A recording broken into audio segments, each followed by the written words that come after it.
Good morning, good afternoon, good evening, however, whenever you're paying attention. Welcome in to Sports with Balls, Monday edition. After a wild weekend in sports. Man, I'm pumped up to get into all this stuff, dude. What a weekend, college football, NFL football. That's basically what we're going to go. I'm not going to hit into the NBA today. It's just been a wild football weekend. Was excited to be part of it. Had my son's birthday this past weekend, and it went off without a hitch. But I missed a little bit of the college games because we did have a lot of people here. FYI, get them made before and after for the birthday parties. Yeah, unbelievable. My house was a wreck. Still kind of trying to clean it up, but it is what it is. Welcome into Sports with Balls. I'm Jeff Michael. Let's get into today's national holidays, which I always love to do at the beginning of the show. International Day for the Elimination of Violence Against Women. All right. National Brand Day. That's what this show is about as far as sponsoring is branding. For those of y'all that want to brand on here. Blaze Day. I don't know what not Blaze. Not what you're thinking, Blaze Day. No. BLASE. On this unique holiday, take pleasure not having to pretend to find pleasure in anything. All right. National Day of Bosnia and something else. National Play Day with Dad. There we go. I love it. I don't have my kids right now, but it is National Play Day with your dad. So there you go. White Ribbon Day. I guess that's the same thing as no violence. Well, to say no to violence against women day. So there you go. Man, that's pretty much it. Shopping reminder day. Let's see. Thanksgiving coming up in 3 days. Cannot wait. I've actually got to get to the gym ASAP so I can be able to eat because I will feel very guilty. But this weekend, I went off the diet completely. So that's all right. It is what it is. We'll get into sports history later on in the show. But wow, did we have a weekend in sports. Capped off last night by Saquon Barkley's over 300-yard night. And the New York Giants look like idiots. You signed Daniel Jones, you let go of Saquon Barkley, and then you release Daniel Jones. Oh, my gosh. What an absolute disaster for the New York Giants.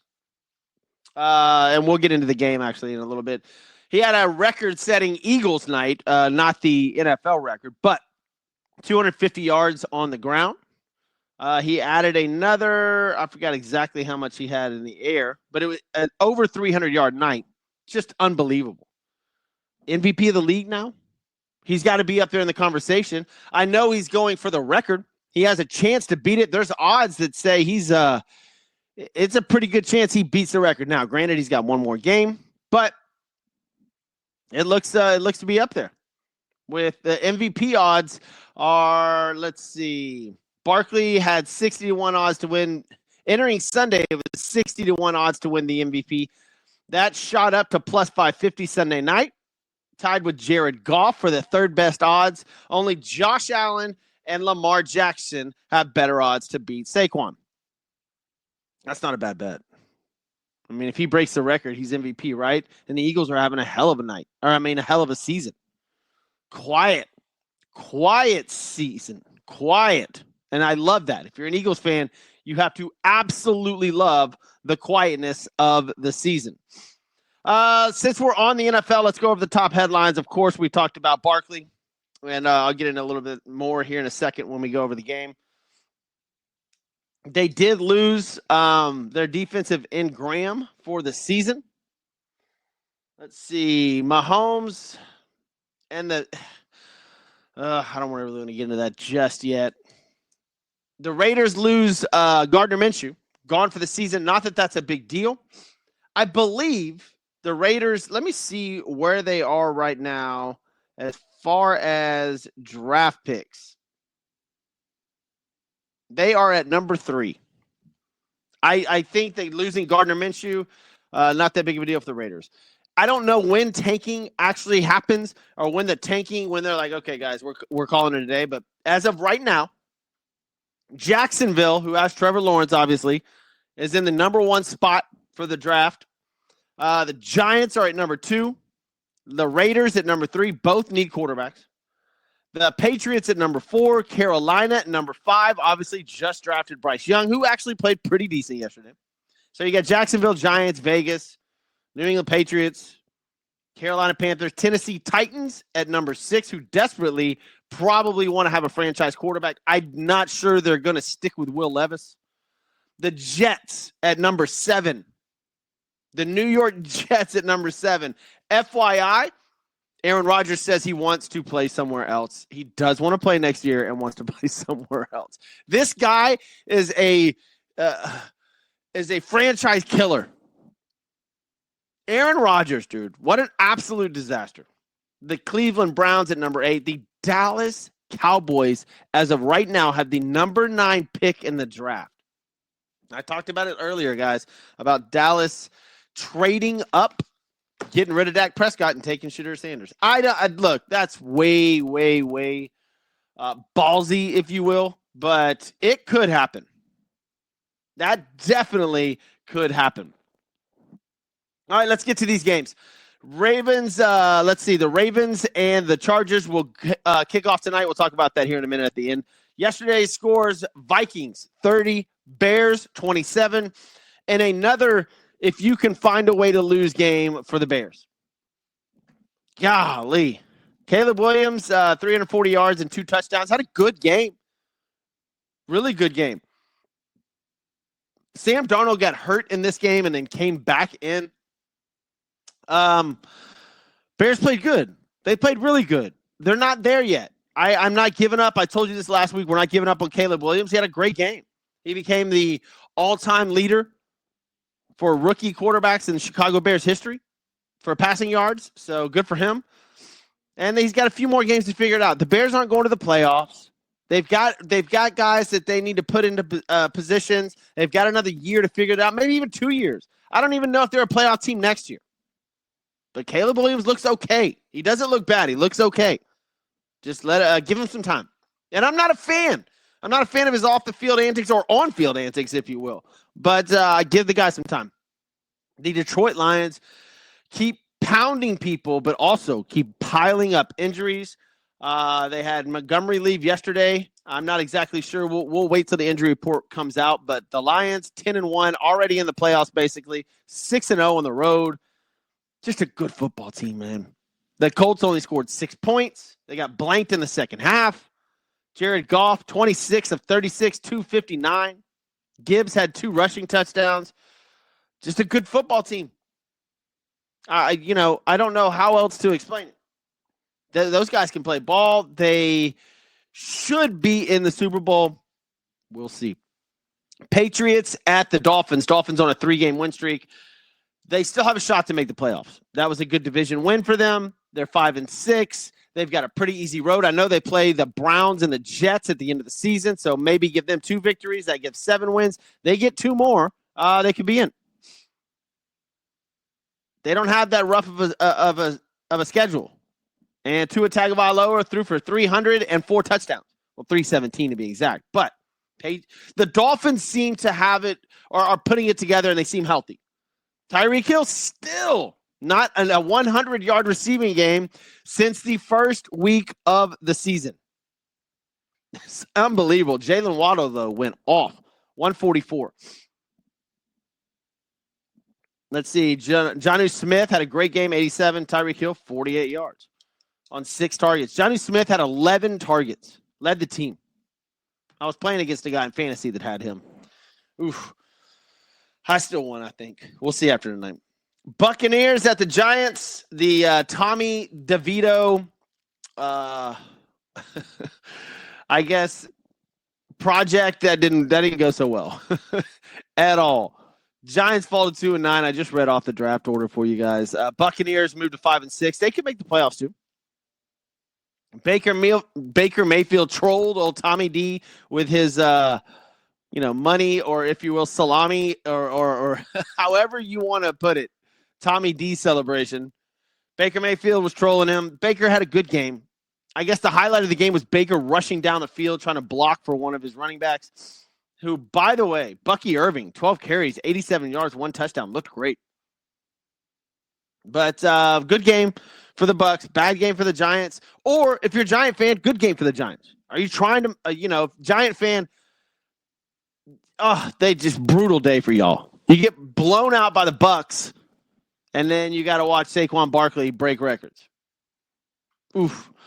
And then the game of the freaking day, Cowboys at Commanders. There is not enough time on this show to go over what the hell happened in this game. It will be replayed over and over and over.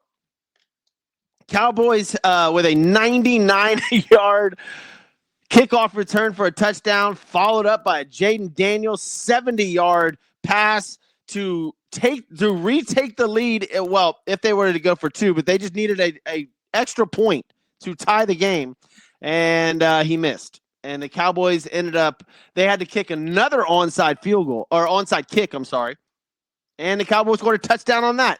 This all happened. They scored 41 points in the fourth quarter, 4 touchdowns in 3 minutes. It was the end of this game, or just the entire fourth quarter, was unbelievable. You always have one of these games every NFL season, and this was it. That game was ridiculous, but the Cowboys beat the Washington Commanders. Wow. And the Commanders, all of the sudden, on a 3-game losing streak, don't get me wrong. Listen, those 3 games are Steelers, Eagles, and then Cowboys, but the Cowboys is a division game. I knew that wasn't going to be easy for them. That's always a tough game. They have the Titans and the Saints next. Those should be get-right games. So they should be 9-5 after that. I don't know. And then going back into the Eagles, Falcons, and Cowboys. They've got an easy schedule coming up. Washington should cruise into the playoffs, but they lost 3 in a row, man. Barely lost to the Steelers. 28-27 in a great game. 1 possession game versus the Eagles, and then, of course, they lose that incredible game to the Dallas Cowboys last night. Dallas Cowboys. Oof. Not your year. But good win versus the Commanders on the road. Chiefs and Panthers. Another incredibly close game with the Chiefs. How many one-possession game or one-score games have they played? 1, 2, 3, 4. Let's see, 5, 6, 7, 8. There's 8 one-score games that the Chiefs have played this year, and they've won all of them. Wow. Y'all think the Chiefs may go to the Super Bowl? I don't. I think they're up there. They're a good team. They find ways to win. But when they run up against a good team here, I mean, look at their schedule. They played some really bad football teams. The Raiders, the Saints, the Falcons, the Panthers. They're about to play the Raiders again. They played the Bengals at the beginning of the season. It was terrible. There's like 5 or 6 games here. They played really, really bad football teams. And they don't really have a quality win.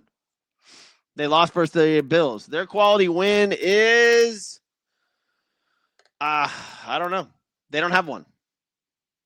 You could go back to the beginning of the season, their quality win being the first game versus the Ravens. That's the first game of the NFL season. Get out of here, man. Come on.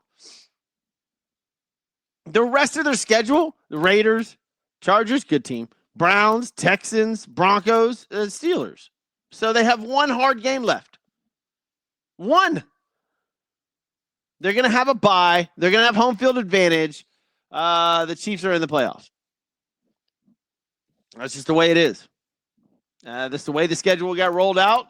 And if you want to call it script written, there you go. Chiefs are in. Titans at the Houston Texans. My word, what has happened to the Houston Texans?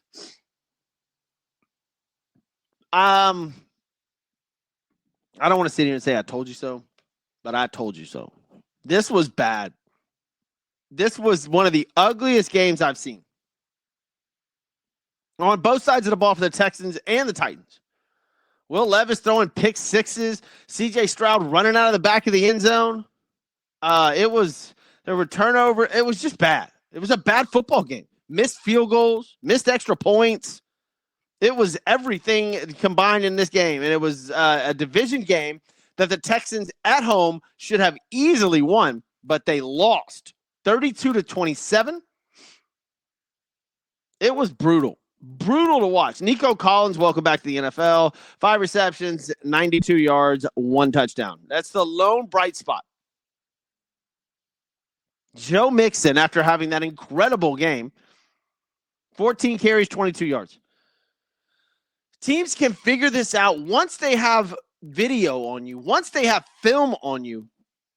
It's not hard to figure this out. And they figured CJ Stroud out. He looks like a shell of himself. It's not even close. This guy was supposed to be MVP talks. Texans were off to a great start. Oh my gosh, here we go. This is going to be a playoff team. And they still may be a playoff team because they're in the worst division in football. But they've lost, 4 of their last 6 games? 3 of their last 4? Jets. The only one they beat was the Cowboys. They lost to the Packers, the Jets, the Lions, of course, in a good game. And the Titans. They beat the Colts and the Cowboys. They've got Jaguars next. Not a gimme. If they lose that game, then the Dolphins, then the Chiefs, then they have Jaguars. If they lose to the Jaguars, they have Dolphins, Chiefs, Ravens next, and then a Titans team that already beat them. Woo! Not fun. Not fun at all. And let's top it off by the Dolphins, Chiefs, and Ravens games are 3 football games in 10 days over the Christmas break. The Texans are in deep shit. Deep shit. That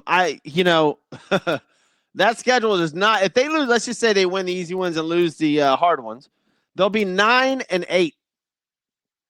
After starting off the season, 1, 2, 3, 4, 5-1. Yeah, 5-1. 6-2, if you will. Yep. They have lost 4 of their last 6 and 3 of their last 4, heading into a brutal stretch of their season. Houston Texans fans, yes, I would be worried. I would be very, very worried. That it does not line up well for you at all. I think that they may still make the playoffs. We'll see. They lose 4 or 5 in a row. There's going to be major rumblings over there in Houston. They're at a huge turning point. A huge turning point. I don't know what they're going to do, but they got to figure it out soon. If they lose to Jacksonville next week, and what I would like to say is a must-win game for the Houston Texans because the next 3 are just unbelievably brutal. We'll see what happens. A team that actually looks really, really good now, the Denver freaking Broncos. Bo Nix with another great performance as the Broncos win, 3 straight, 3 or 4? They beat the Raiders 29-19. Man, they've put it together lately. They have. Let's see. 1, 2, 3, 4, 5, 6, 7 of their last 10 games they've won. That's pretty good. That's pretty good. Sean Payton found his quarterback, and Bo Nix seems to be fitting into that system pretty well. They got the Browns and Colts coming up. Those are 2 easy games, or should be. I know it's the NFL. But, man, Denver, playoffs? They got the Chargers, Bengals, Chiefs at the end of the season. So that's going to be a little bit of a rough stretch. But I like what Denver's doing. Their defense is good. Listen, they should have beat the Chiefs. You can throw that game out the window if you want to. They should have beat the Chiefs. So this team's good. Bo Nix, is he having the best season of all the rookie quarterbacks? Is he up there for rookie of the year? Jaden Daniels was a lock for a little bit, but not anymore, man. Bo Nix is coming through. Really putting on a show for Sean Payton and the Denver Broncos. 49ers fall. The injury-prone 49ers fall to the Packers. Packers are 8-3. Really good football team. Josh Jacobs had a great day. 26 carries, 106, and 3 touchdowns. If you don't force Jordan Love to throw the ball 40 times, and Josh Jacobs is running good, it's a great football team. You run the ball, you got a great defense. There you go. So you look, I like the Packers if Josh Jacobs is running the ball well. The 49ers, they've got to get healthy. I wish the 49ers were healthy. This may not be their year, though. They've had injury after injury after injury. They're only 5-6 now. You know, we're heading to the home stretch of the NFL season. Boy, Brandon Mendenhall. You having a bad day there, buddy? Wow. You can leave comments on social media, and I will try to get to them when I can. But, you know, if you're having a bad day, don't leave rude ones. Thanks, Brandon. Appreciate that. Cardinals at the Seahawks. What do we got here? Geno Smith, 6-5. The Cardinals look like shit. I'll be honest with you. They look terrible. Absolutely terrible. Kyler Murray, 24-37, 285 yards and 1 pick. He's such an awkward guy to have fantasy-wise or just as a quarterback in general because you don't know what the hell he's going to do that day. And I don't know if it's I've heard he's a terrible locker room guy. And it's just awkward for the Cardinals to have these good football games and then just absolutely blow up when they're when they play a team like the Seahawks.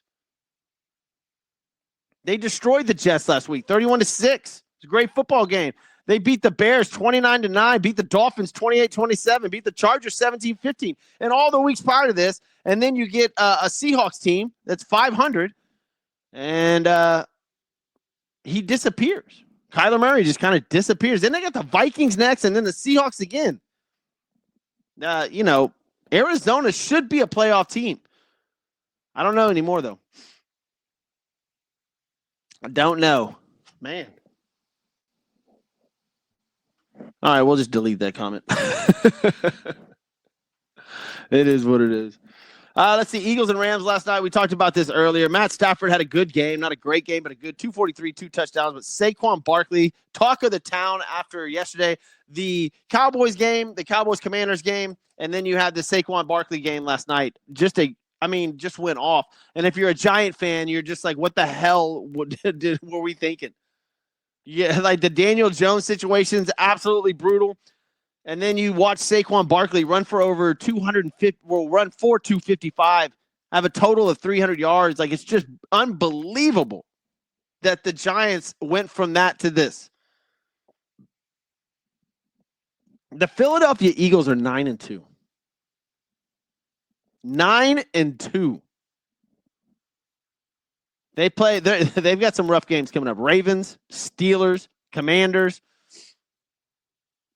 They do have some easy ones spread in there with the Panthers, the Giants coming up. But, the end of the year, Saquon versus the Giants.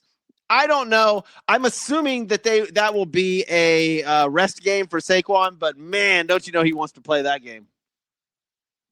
He already did well against them the beginning of the season. Their losses are to the Falcons the second week of the season, and then the Bucs the fourth week of the season when we thought the Bucs were really good. And then they've gone on a tear. An absolute tear. Now, they haven't played the best of teams. Let's see, 1, 2, 3, 4, 5, 6, 7-game win streak. May come to an end. They play the Ravens next week. That's going to be really, really interesting. Tonight's game. Let's get into it. Browns at Chargers. Baltimore -2.5. I like the Ravens in this game.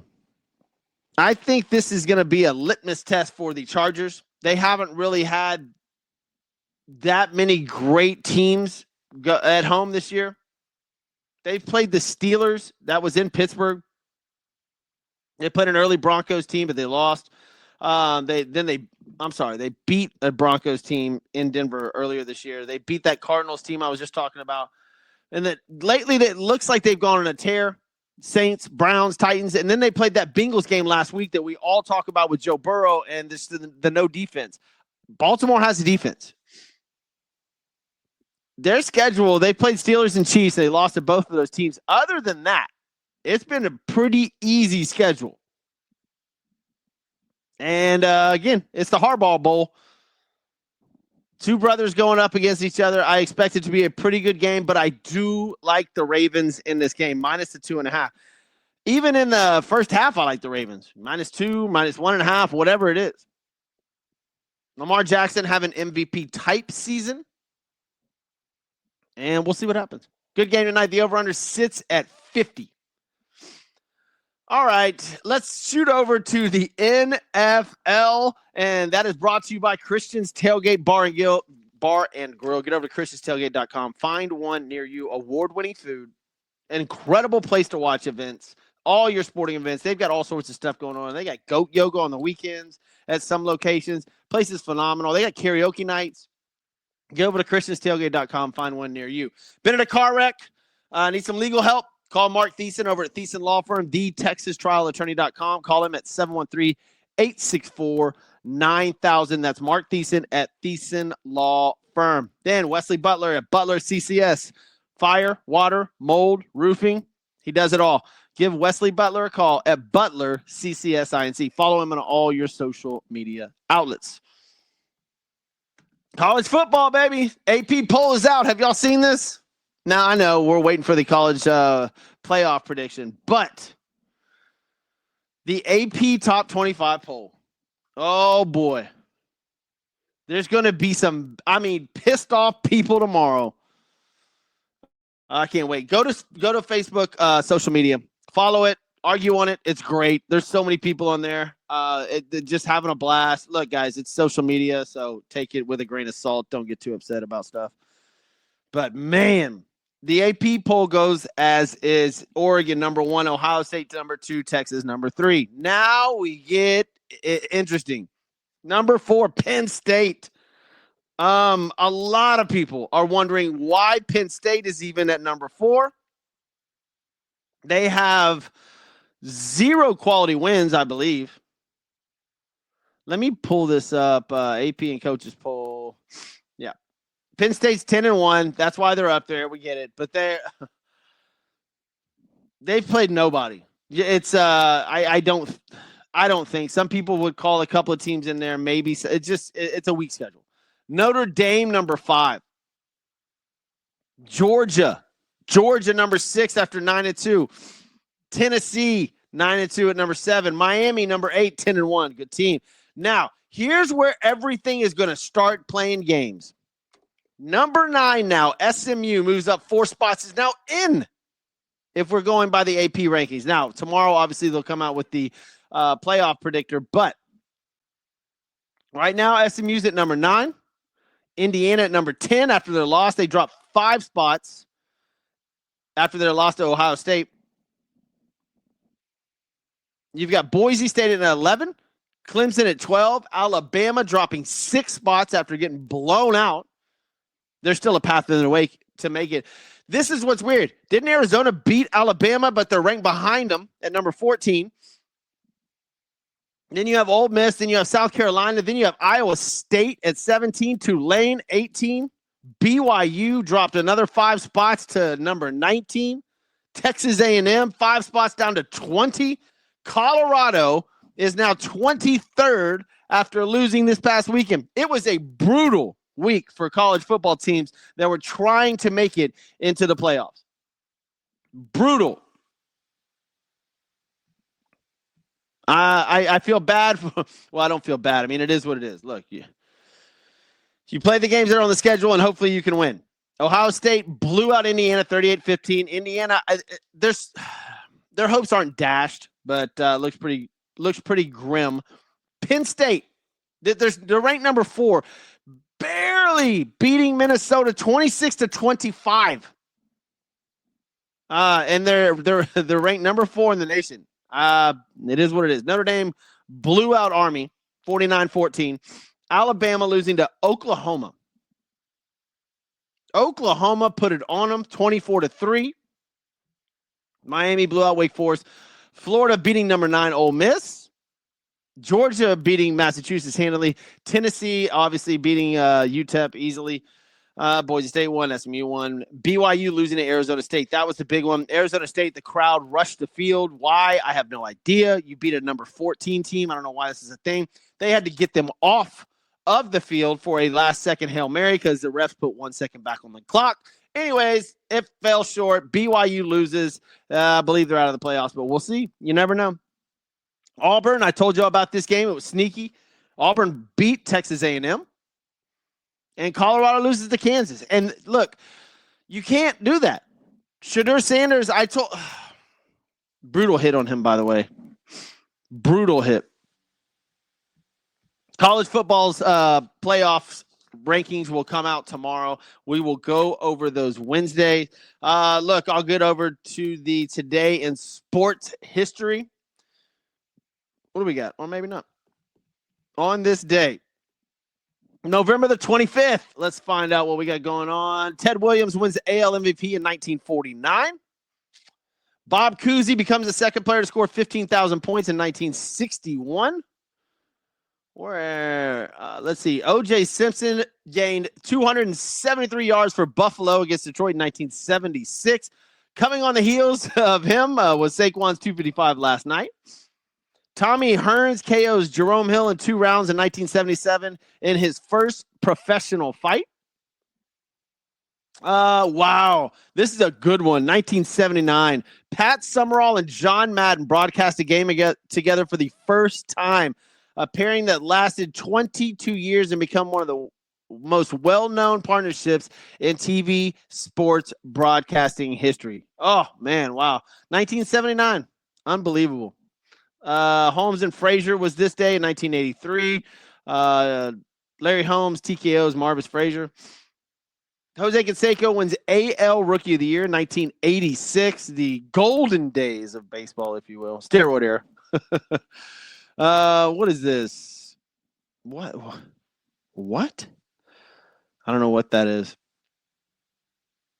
And Lionel Messi becomes the UEFA Champions League all-time top scorer in 2014. And Lamar Jackson, second-year quarter in 2019, becomes first quarterback to throw for 3,000 passing yards and 1,500 yards in the first 2 NFL seasons as the Ravens beat the LA Rams 45-6. Caitlin Clark makes her collegiate debut for Iowa in 2020, recording 27 points, 8 rebounds, 4 assists. All right, guys, thank you guys for watching Sports with Balls. We'll be back Wednesday. We'll go over the stuff that I talked about. Podcast version coming up right after this. I'll have it downloaded. See you guys on Wednesday.